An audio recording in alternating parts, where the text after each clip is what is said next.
Na-cite in contempt ni Senador Francis Pangilinan ang dalawang broker na nagpapagamit o nagpaparenta umano ng kanilang lisensya para maipusulit sa bansa ang daang milyong pisong halaga ng imported agricultural products. Yan ang ulat ni Vel Custodio.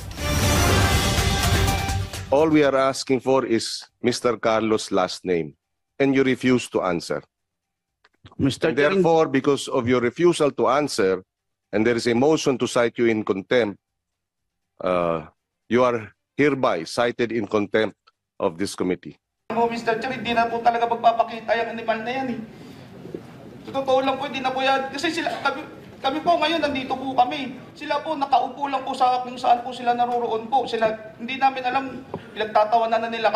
Kami yung umaharap dito na wala kaming kalam-alam sa loob ng container po na yan. Ayon kay Tenero, Carlos lang ang pagkakakilala niyang pangalan sa kanyang nakakatransaksyon at 3 dokumento lang aniya ang pinirmahan niya dito. Tanging dokumento kagaya ng Bill of Lading o BL at invoice lang umano ang basihan nila.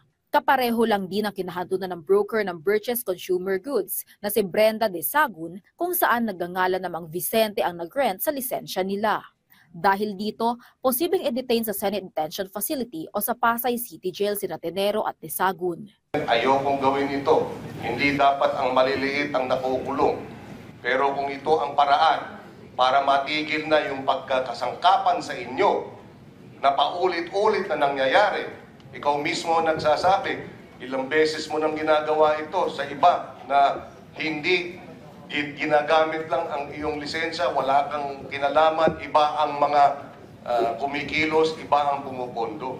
Samantala, question din ni Senator Kiko Pangilinan ang posibleng manipulasyon sa rice importation, lalo na tila magkakaugnay ang mga kumpanya ng top rice importers. Sa presentation ni Senator Pangilinan, makikita na magkakaugnay ang address ng mga kumpanya na matatagpuan sa Maynila, Santo Tomas, Batangas at Lubao, Pampanga at magkakaugnay din ang mga directors ng kumpanya. Nasa iisang kalye lang sa Maynila ang mga kumpanya ng importers sa Manos del Resources Enterprise Incorporated, Atara Marketing Incorporated at Horizon Free Enterprise Incorporated. May opisina rin sa Pampanga ang Atara Marketing maging ang kumpanyang Beatus Grain Emporium Corporation.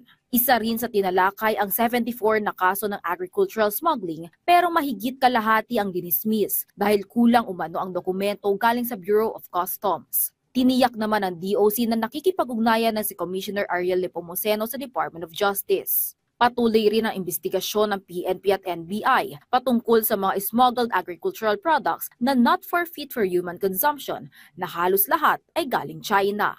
Vel Custodio para sa Pambansang TV sa Bagong Pilipinas.